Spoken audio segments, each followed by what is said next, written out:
Hello, everyone.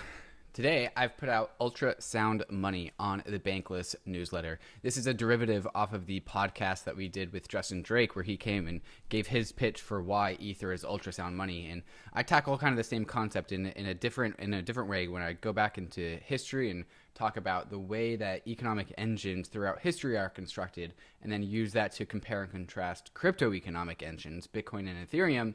And then I go into comparing specifically Ethereum to Bitcoin and talk about the efficiencies and the merits of the specific two crypto economic engines that we know of today, which of course leads into the value proposition of Ether as ultrasound money. So let's get into it. Ultrasound money. Crypto economics represents a paradigm shift in how humans are able to engage as economic agents. Good crypto economic engines are minimally extractive hosts of economic activity and offer strong incentives to adopt these more efficient economic platforms. Like with all human inventions, crypto economics was birthed with an experimental MVP, and due to the reflexivity of nature and human shelling points, Bitcoin has quickly risen to become the world's sixth most valuable asset by market capitalization. Crypto economic researchers, however, are not satisfied with the first MVP that crypto economics has to offer and ask themselves, what happens when we deconstruct, optimize, and refine the components that makes crypto economics function? Good crypto economic systems optimize both cryptography and economics. The optimization of one without the other leaves an inefficient imbalance in the system and can lead to long-term wear on the system. This is the fundamental critique that crypto economic researchers have of the Bitcoin system, an optimized economic asset, but powered by an inefficient economic engine. With the domain of crypto economics unlocked, we must ask ourselves, with 12 years of compounding crypto economic research, how far can we take this? Table of contents and TLDR. Part 1.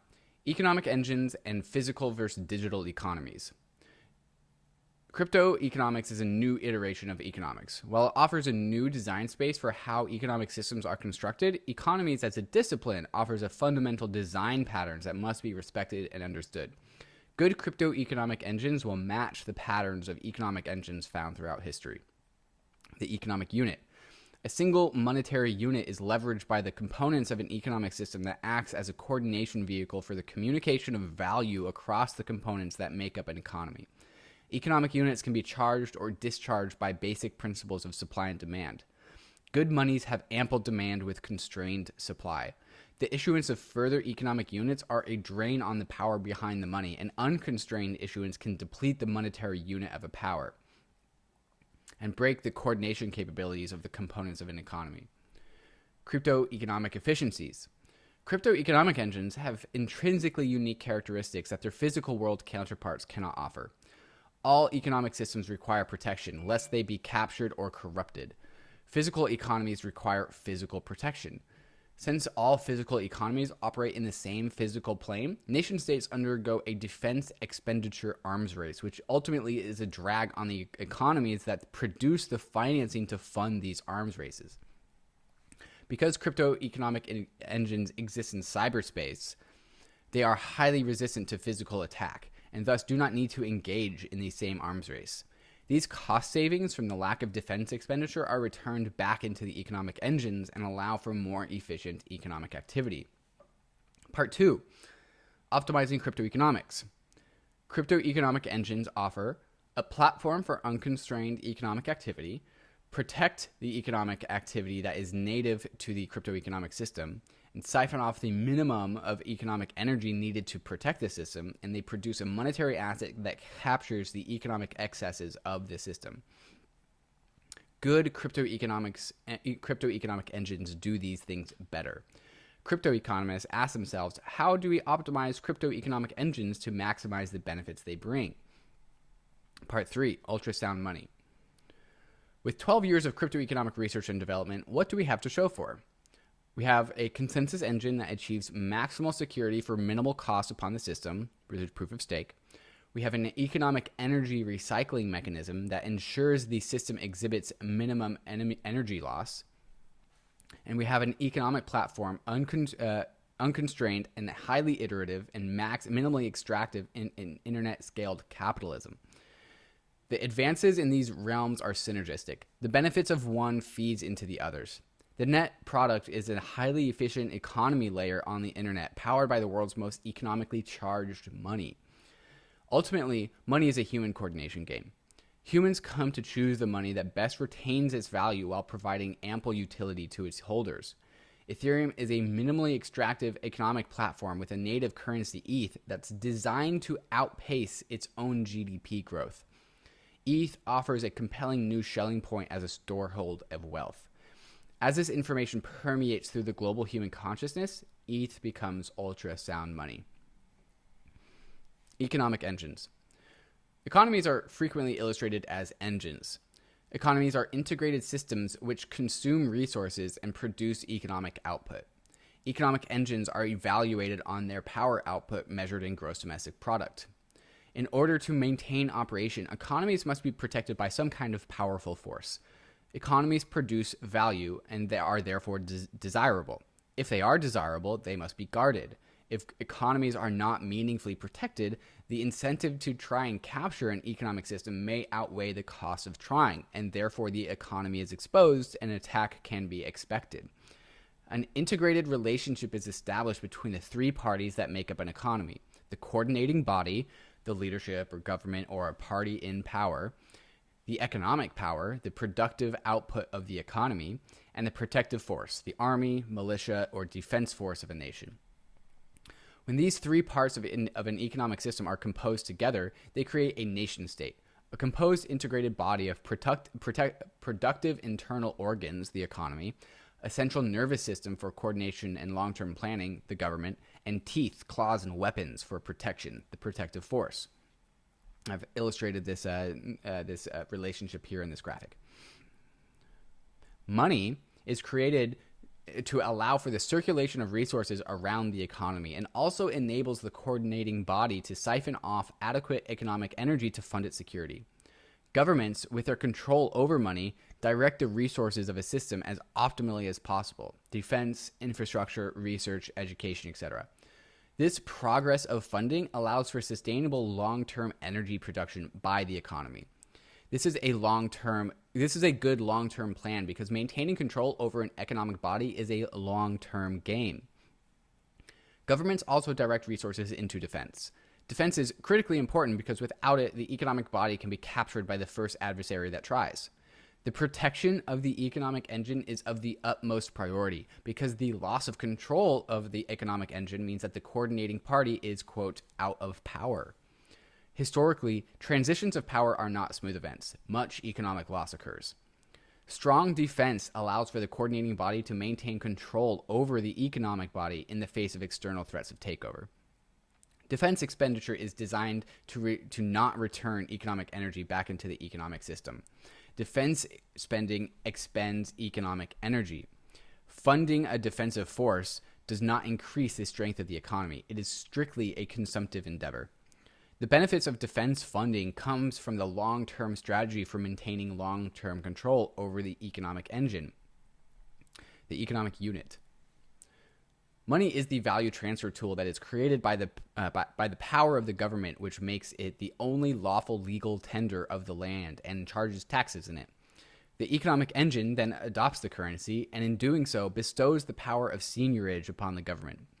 By leveraging the physical power of the military, the government can use this physical power to force the economy to use its declared money and also physically restrain people who attempt to generate counterfeit money.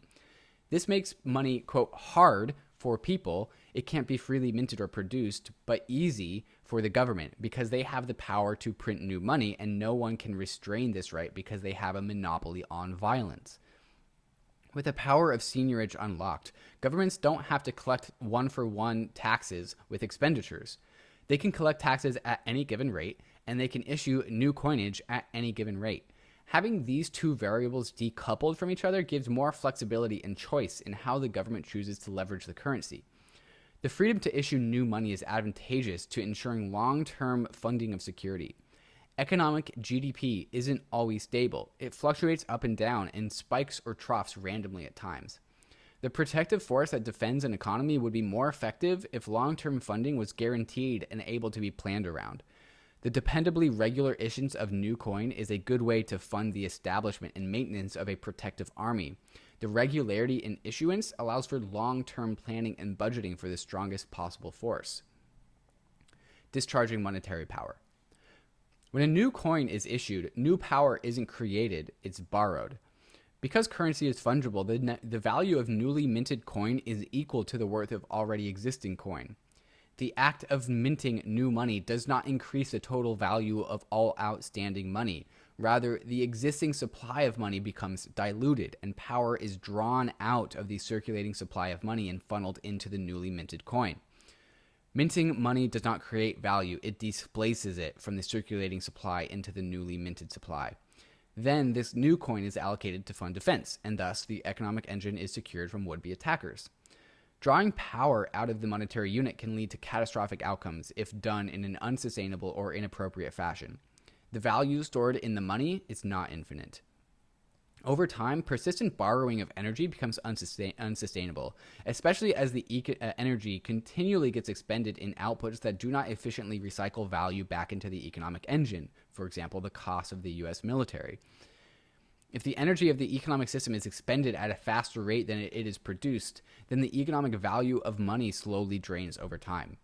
If people using the money collectively discover that the value is being drained from their currency, then they will flee into alternative methods of storing value over time. This can markedly accelerate the draining of value behind the economic unit and lead to hyperinflation. Hyperinflation occurs when the expenditures of the coordinating body are so large that it enters a state of perpetual currency issuance to fund these expenditures. This perpetual issuance generally still works so long as the people using the money aren't bothered by the devaluation. But once they wake up to the rampant discharging of the monetary battery, they tend to flee away from the unit. Charging monetary power. The money of an economy becomes charged by adding value to it. Someone might labor for 8 hours and receive 100 economic units as compensation. Then they might build a mechanism, such as a business, that achieves the same economic output yet only costs 50 economic units to produce the same economic output. If the entire economy becomes twice as efficient and the supply of monetary units stays the same, then the money unit has twice as much economic power behind it.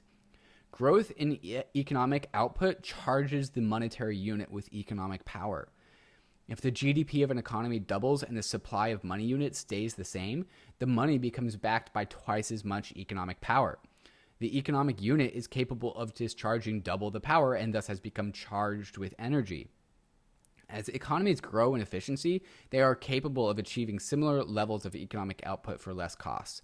The premise of sound enterprise is that a business can produce a product at less cost than any other viable alternative.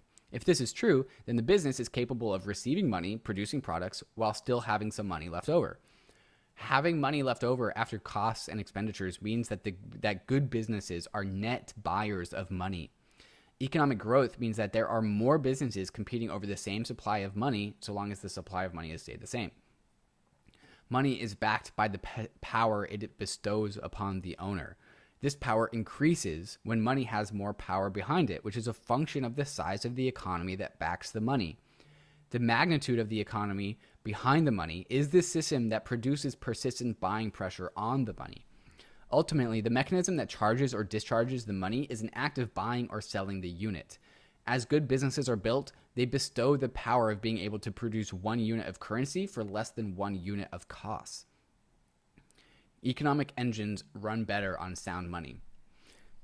Economic engines don't need money, they need power. Money is only the vehicle. It must be backed by power. You can't just inject money into a system if that money has no power stored within it.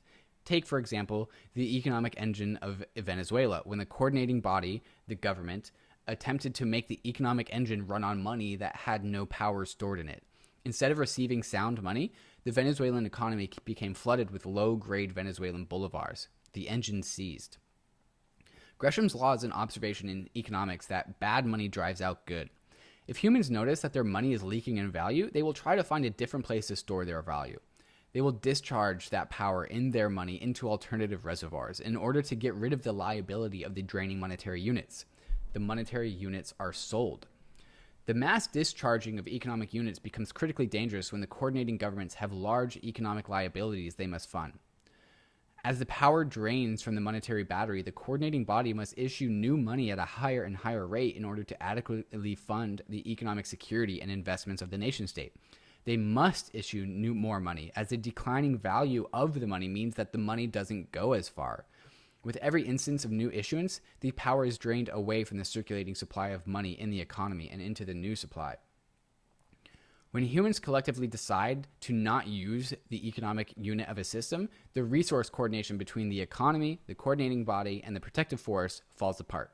Money needs to have value in order for this system to function. Buying money charges it with power. Selling money discharges its power. Long-term net buying bestows a long-term value accrual in the money. Efficient economic security. Humans have discovered a new type of economic engine powered by a new kind of fuel, cryptoeconomics. 1 part fuel, 1 part engine. This new economic engine's promise to host internet-scaled economic activity while simultaneously consuming fewer resources to host this activity. Thanks to the powers of cryptography and decentralized computing networks, securing the economic output of cryptoeconomic systems is highly efficient compared to previous economic engine models that humans have developed. The fundamental innovation that cryptoeconomic engines bring is their ability to host economic activity with significantly reduced consumptive cost requirements placed upon its native economy, allowing the native economy to retain more of the economic power that it generates. The retention of economic power output is stored in the money of these cryptoeconomic systems. Resistance to physical power. Much of the efficiency leveraged by cryptoeconomic engines is achieved by simply not existing in the physical domain. Cryptoeconomic economies are hosted on the internet and thus do not respond to physical force in the same way that nation-state economies do. Cryptoeconomic systems are therefore highly resistant to physical attack, some more than others. The purely digital nature of cryptoeconomic systems invalidates the might of the physical powers of the world. Not having to be concerned about the strength of the U.S. military is extremely advantageous for economic activity being facilitated by these new cryptoeconomic engines. In contrast to nation-state economies, cryptoeconomic systems are inside their own plane of existence. Bitcoin's proof of work exists in the SHA-256 world and only responds to other SHA-256 competitors, Bitcoin Cash being the only other force of power in this plane and not a very strong one.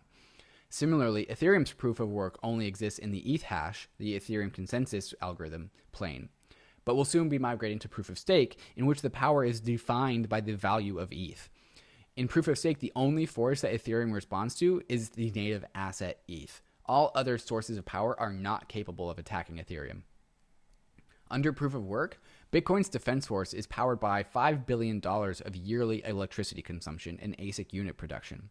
Similarly, Ethereum's proof of stake is producing $6.6 billion worth of an energy shield of economic security to its preliminary beacon chain, the future host of all Ethereum economic activity, while only costing $500 million in yearly maintenance costs.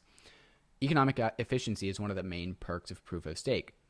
Meanwhile, the United States spent $720 billion in 2009 to fund its military and protect its economic empire. Resistance to human folly. Cryptoeconomic networks like Bitcoin and Ethereum are non-discretionary about their spending. Nation-state governments attempt to optimize expenditures across a wide variety of strategies: infrastructure, defense, education, research, etc. These strategies are attempts to accelerate growth and produce a more productive economy. However, there are no guarantees that these endeavors pay off in the long term. Attempts to accelerate growth are investments, and not all investments are wise. If the coordinating bodies of an economic system ultimately ends up funding efforts that do not produce net new economic energy, then these efforts are ultimately come out of the value of the monetary unit. Too much malinvestment results in the draining of power from the money, especially if the coordinating body has committed to reoccurring expenditures. Nation-state coordinating bodies are forced into investing into their own future due to the arms race that they find themselves in. All nation-states live in the same plane of existence, the physical world, and there is little meaningful difference between defensive and offensive security forces. Because of this reality, nation-states must invest in their own future. If they don't, an alternative power nation state does and succeeds, then they will not be able to match this opponent in economic power and therefore becomes susceptible to attack. With investment in the future comes risk. No one knows the future, not even nation states. No investment in the future is guaranteed to pay off. Because of the nation-state arms race competition for growth, the long-term prosperity of these economic systems becomes a function of human leadership and effective coordination. Long-term health of nation-state economies is tied to the ability and power of collective human brains. Sometimes humans mess things up. Crypto-economic systems, on the other hand, are solely focused on powering defense and nothing else. Baked into the values of crypto-economic systems is the goal of establishing strong economic foundations and letting the economy grow under its own power. Crypto-economic systems protect the economic engines, but they do not tinker or manipulate them. Crypto-economic systems are not led by a collection of human brains. They are powered by numbers and algorithms. Crypto-economic systems do not make subjective investments or bets on the future. They do one thing and one thing only: provide economic security. This constraint on the scope of crypto-economic systems is theorized to produce better social scalability. No longer do economic actors on these platforms need to place trust in the competence of human leadership. Instead, they have assurances about the long-term operations of these systems, as these systems have automated away the need for human coordination and replaced centralized leadership with code and math. A revolution in economics. Crypto-economic systems are orders of magnitude more economically efficient compared to nation-states. The net result of reduced security costs and eliminated debt financing is significantly reduced power draw from the economic engine to fund security. Because these cost reductions in system maintenance, more monetary power is redirected back into the value of these crypto-economic monetary units. Crypto-economic systems do not issue new coin as a function of the size of the economies they control. Instead, when these crypto economies grow larger, the cryptocurrency assets that power these systems grow in value instead of supply. This is advantageous for economic actors that transact on these systems. Less of human productive output needs to be taxed in order to fund public economic security. If these economic systems cost less to maintain, those that produce the economic output on which the engines runs are better equipped to retain the full value of their economic labor. Crypto economics are extortion-minimized economic systems, which is a compelling feature for the economic actors of the world. The crypto economic design space. We are in the era of crypto economics. Crypto bulls believe that improvements offered by crypto economic engines offer a natural basin that will slowly attract the economic activity of planet Earth. Economic activity is simply more efficient when using crypto economic engines, and people desire efficiency in their economic engagements. Yet, not all crypto economic engines offer comparable levels of efficiency. Proof of work is inefficient.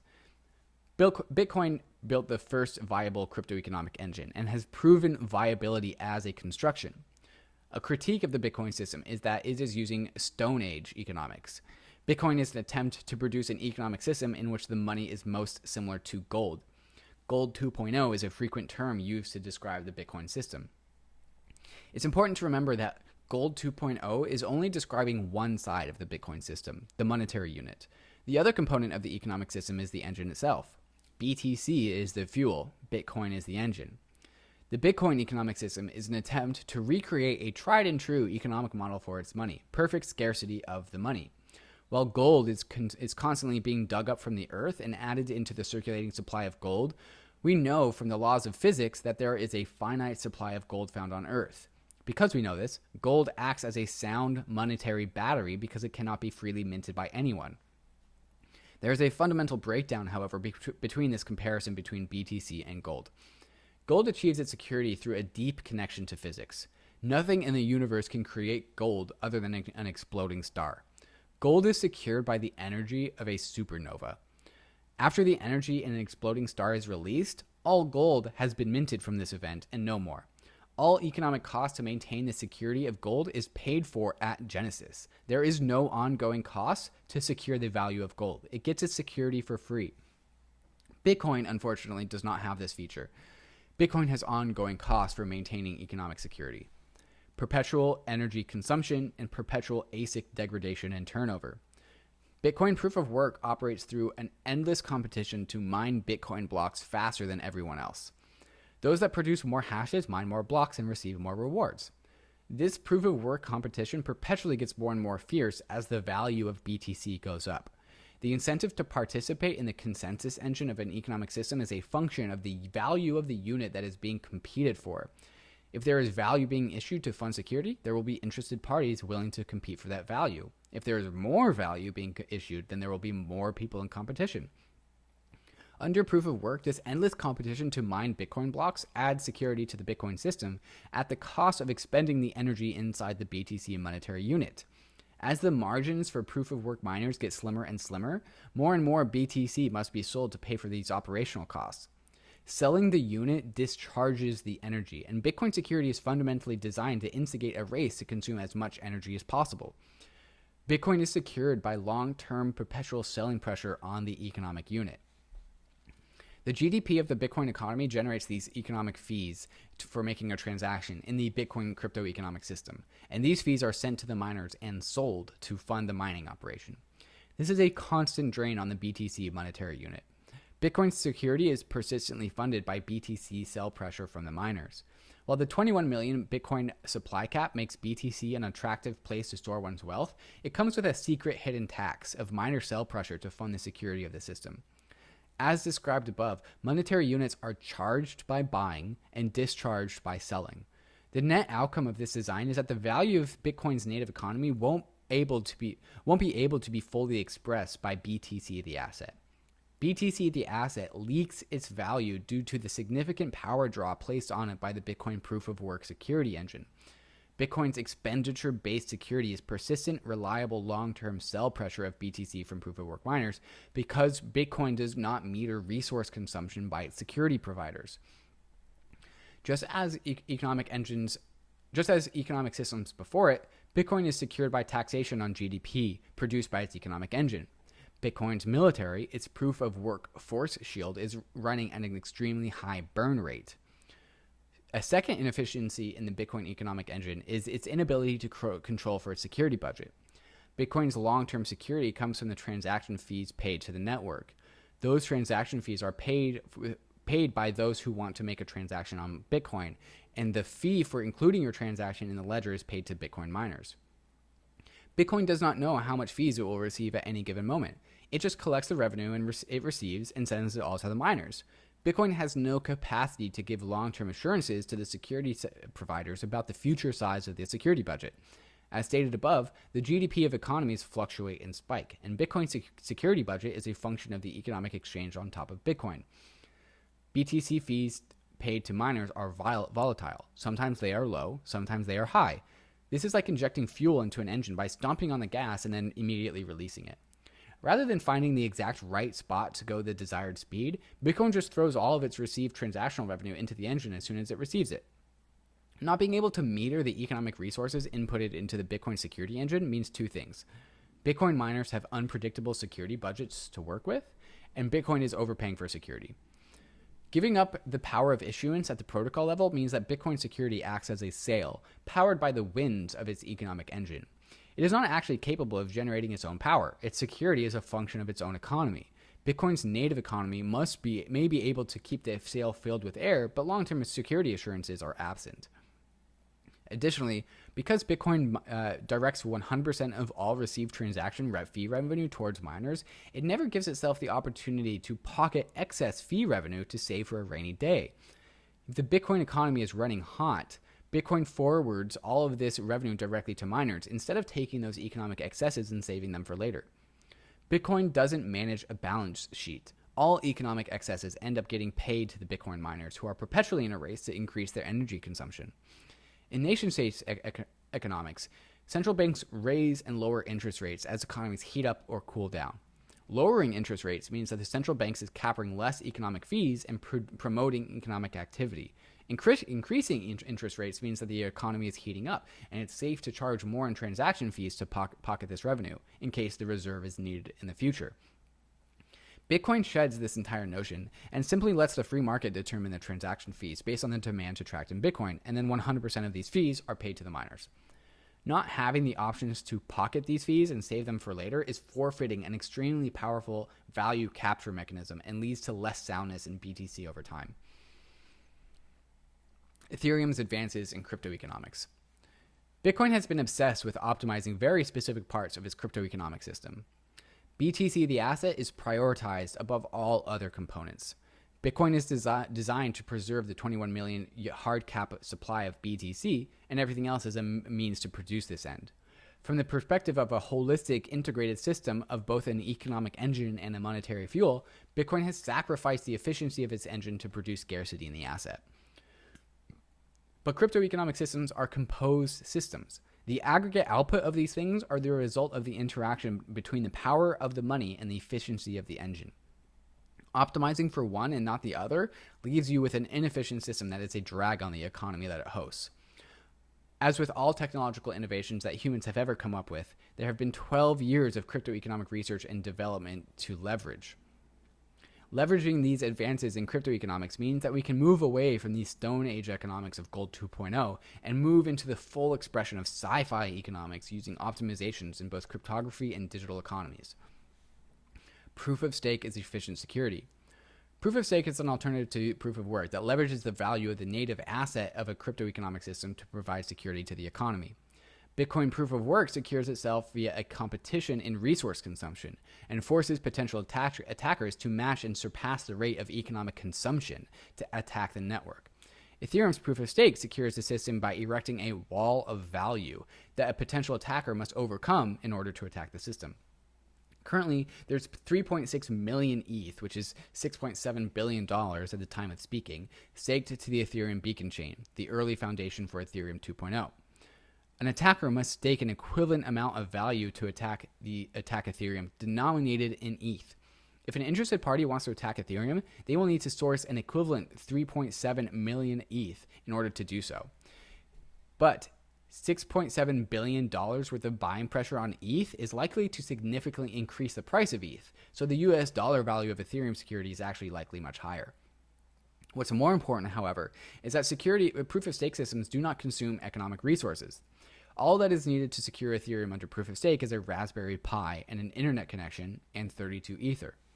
Stakers are not required to sell their ETH rewards to pay for the economic cost of providing security. The economic cost of Ethereum are the opportunity cost of holding Ether. Proof of stake operates on the assumption that there is a sufficient supply of interested parties who are willing to hold ETH in order to access ETH-denominated rewards. Naturally, the disposition of people who are particularly suited to this are those who are bullish Ether. People who are bullish Ether always want more and more Ether. These people will purchase Ether off the secondary market and stake it and keep the Ether dividends they receive. The juxtaposition between proof of work and proof of stake couldn't be more clear. Proof of work generates a rat race of economic consumption that leads to long-term persistent selling of the asset by miners. Proof of stake surgically targets the party of people who are most bullish on the asset and provides them with a transaction validation system that allows them to not have to sell any Ether to express their belief in the growth of the Ethereum economy. Proof of work miners fight to more efficiently produce more hashes for Bitcoin in the hopes that their efficiencies will mean that they will have to sell less BTC than their competition. Proof of stake validators compete in their bullishness on Ether by pricing out lesser bulls out of the ETH rewards. Those who are fundamentally the most bullish on Ether are those who are willing to accept the least amount of Ether rewards as compensation for locking up their capital in Ether to stake to Ethereum. Proof of stake rewards increase or decrease as a function of the supply of Ether being staked to Ethereum. If there is less Ether staked, Ether rewards are higher and vice versa. As more and more validators stake ETH to Ethereum, the ETH-denominated rewards are reduced. This process will wash out the lesser ETH bulls who are less interested in reducing rewards, leaving those who are willing to receive the least amount of ETH possible. Through this mechanism, Ethereum organically discovers the optimal balance between Ethereum security and ETH issuance. This mechanism leverages control theory to optimize for Ethereum security while maximally retaining ETH scarcity. Additionally, this mechanism tilts the axis of power towards those who are most bullish on the economic asset that powers the Ethereum economy, Ether. Ether holders are the individuals who are most interested in Ethereum's health and success, and Ethereum perpetually rewards these individuals with the asset they love the most. This is how proof of stake erects the highest walls around its economy, while specifically compensating the party of people that are most inclined to uphold the network for the cheapest cost. As a result of this mechanism, Ethereum needs to issue the least amount of new currency to provide adequate security to Ethereum. Once proof of stake is adopted and the proof of work system is forked away, yearly Ether issuance drops from roughly 4.75 million ETH, which is 4.1 of the outstanding supply per year, down to a projected 0.6 to 1 million ETH, which is roughly half to 1% issuance per year. Capturing economic excesses. EIP 1559 is a mechanism for capturing the economic excesses of the Ethereum economy and funneling those excesses back into the value of ETH. EIP 1559 formally links the economic power behind the Ethereum economy with the value of the ETH currency. Base fee is paid by economic actors on Ethereum to get a transaction included into the Ethereum ledger. The size of base fee is determined by the demand to get a transaction included. If there is significant demand to transact on Ethereum, base fee moves upwards. Base fee operates as a governor over Ethereum's economy. If the economy gets hot, base fee increases. If the economy cools down, base fee decreases. And base fee is burnt. Unlike Bitcoin and other non-EIP 1559 crypto economic systems, Ethereum's transaction fees aren't paid to those who provide security. They are simply removed from supply, effectively returning the value of the burned units back into the remainder of the circulating supply. This is the exact opposite of issuance, where the minting of new coin is borrowing monetary power from the circulating supply. EIP 1559 makes the flow of power go in reverse. Value flows from the economic excesses of the economic engine into the economic unit. All systems generate heat loss, but EIP 1559 is a heat recycling mechanism that recaptures Ethereum's economic excesses. Base fee is the crypto economic analog to central bank interest rates. It goes up when the economy heats up, and it falls when the economy cools down, and it adds value back to the balance sheet of the holistic economic system. This is restoring power back to the economic unit. Base fee is a persistent buyer of ETH. It is a stock buyback of company equity. It is the central bank charging interest rates to add strength to the currency. Every single transaction on the Ethereum economy is adding power to its monetary asset, ETH. This mechanism benefits all ETH holders equally, as all ETH holders have a higher percentage of the remaining ETH supply. As a monetary unit, EIP 1559 makes ETH a more compelling money to hold. EIP 1559 is a mechanism that associates economic output to economic unit scarcity. ETH gets more scarce as Ethereum's economy produces more economic output. As we discussed above, sound money is money that tracks the economic output of an economy. Growth in the economic output of an economy charges the monetary unit with economic power. If the GDP of an economy doubles and the supply of the money stays the same, the power output of money should have also doubled. With EIP 1559, the burning of base fee, the supply of ETH reduces as a function of the growth of the Ethereum economy. This is a new paradigm specifically enabled by crypto economics. This is the difference between trying to recreate Stone Age economics with Gold 2.0 and the creation of something brand new using new crypto economic tools.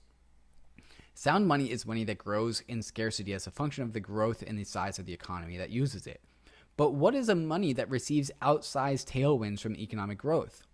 Importantly, the more power lying behind Ether, the asset, the less Ether actually needs to be issued to fund economic security, as one economic unit of Ether goes further as a reward for providing security. The rate at which base fee will burn ETH won't truly be known until it's implemented. Testnets and economic models can only go so far. But the Ethereum researchers estimate that base fee will burn roughly between 50 to 70% of Ethereum's current fees. This is an estimation out of Ethereum core devs. And it doesn't burn 100% of transaction fees because of reasons. You can go check out the article I have linked in my article to understand why. According to Coinmetrics, the 200-day moving average for ETH fees paid to Ethereum is roughly 10,000 Ether per day, according in March 2021. If EIP 1559 were implemented right now, the yearly ETH burn rate would be projected to be about 2.2 million ETH. The ETH burn rate is strongly correlated to the total economic activity that is hosted on Ethereum. Ethereum fees have never found any sort of equilibrium, so there is no normal fee level. Future fee magnitude is highly unpredictable. Critics of Ethereum will point towards Ethereum's current state of highly speculative, yield-chasing, gambling-esque behavior, and claim that Ethereum fees are only sustained by greater fool's games. Those bullish on Ethereum will rattle off a seemingly endless list of possible economic activities that Ethereum is uniquely suited for as mechanisms for long-term sustainable fee demand. To discern between these two ends of the spectrum, I'll ask the reader to review the above sections discussing the power that efficient crypto-economic engines provide to the economic transactors that leverage these platforms. A quote from myself earlier in this article. The economic activity hosted on Ethereum's native DeFi ecosystem is better equipped to retain the full value of the labor put behind it. Ultrasound money. Ultrasound money refers to the compounding synergies between EIP 1559 and proof of stake. EIP 1559 puts perpetual buy pressure on Ether from fee revenue it generates from its native economy. In contrast to the Federal Reserve being the lender of last resort for the US dollar, Ethereum is the primary buyer of its own native currency, and it uses all of its excessive revenues to buy and burn ETH from the circulating supply. Simultaneously, proof of stake inherently rewards the smallest viable cohort of ETH bulls who are willing to accept the least amount of ETH rewards possible while providing adequate security to Ethereum. The power of these components are multiplicative. They are a function of each other. A recursive relationship between the power of one feeds into the other. With proof of stake, yearly ETH issuance is under 1%.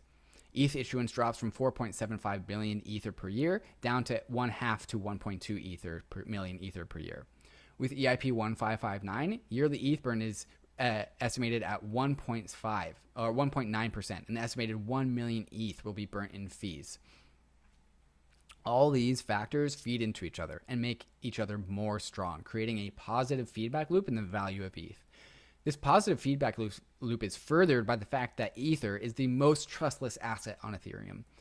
As the native asset on Ethereum, ETH has favorable risk parameters as collateral on DeFi. There is no matching ETH's level of trustlessness, as all other assets on Ethereum were issued by humans who are folly, or code, which is buggy. We can see this in applications like MakerDAO, AAVE, or Compound, who give favorable interest rates and collateralization ratios to ETH collateral, enabling ETH capital to be more efficient than alternative assets. We also see this in applications like Uniswap or SushiSwap, where ETH is the dominant trading asset. Total Uniswap liquidity is $5 billion, and ETH represents $2.1 billion of supply of this liquidity. The number 2 liquid asset in Uniswap is USDC at $350 million. We also see this in applications like RAI, which attempts to make a self-referential governance-eliminated non-USD stablecoin, which logically can only use Ether as collateral due to the design goal of eliminating human governance. ETH's privileged position as pristine collateral in DeFi will add to the scarcity tailwinds to the supply of ETH as an additional source of power that feeds into the monetary energy behind ETH. The 12 years of crypto economic advances made since the introduction of Bitcoin in 2009 are coming to a head with Ethereum and Ether. With the integration of EIP 1559 and proof of stake, along with the native economic layer on the internet, Ether will be the most economically optimized asset that humanity has ever come up with. A new era of economic efficiency and monetary soundness will be unlocked and will assist humans everywhere to more effectively achieve their economic goals and aspirations. With ultrasound money putting power into our engine, a new age of human coordination and flourishing is upon us. Thanks everyone for bearing with me. I know that was a long one, but I think it did a good job of kind of explaining how systems are architected and how crypto economics are new architectures and what we can do when we really optimize these things. I'm looking forward for the ultrasound money meme to really grow, because this is just the beginning, and memes are really the way that we communicate what is this like 6,000 word essay into smaller and smaller bite-sized packages. So this is just the start. Things are going to get more efficient. Things are going to get shorter. I know it's long, and I appreciate you bearing with me to the very end. So cheers. Thanks for reading.